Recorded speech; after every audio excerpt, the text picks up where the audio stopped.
būna įdomu, aš kažkada pastebėjau tokį vieną dalyką, senai, vieno jaunimo grupelį mes turim susitikimus, sutiko nemažai mūsų bute, mes susitikom ir bendravom, ir jaunuoliai susipyko tarpusavį.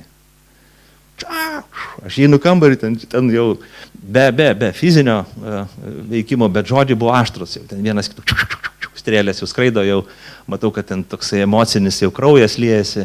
Aš sakau, vaikai, kas čia dedasi? Na, tas pasakė, tai padarė, tai pasižiūrėtas.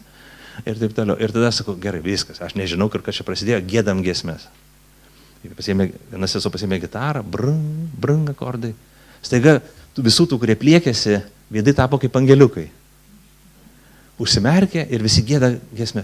Aš galvoju, aš net gnybau savo į ranką ir galvoju, jiegi prieš pusę minutės buvo pagatavi vienas kitam gerklę perkas.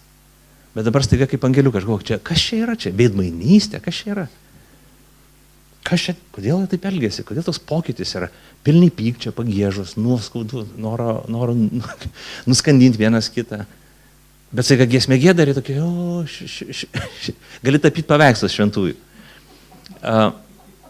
Ir aš pagalvoju, man tokia mintis aplankė, o kur tie vaikai daugiau kitur atras dvasinės stiprybės? Iš kur jie semsis jėgų mylėti vienas kitą ir atleisti?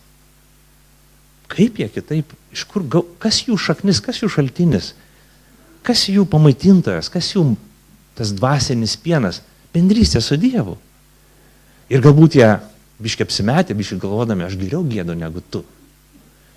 Bet jie gėda Dievui ir Dievas sako, man žinai, man patinka, kai tu širdį gėdi, ne. Ir Dievas daro savo darbą.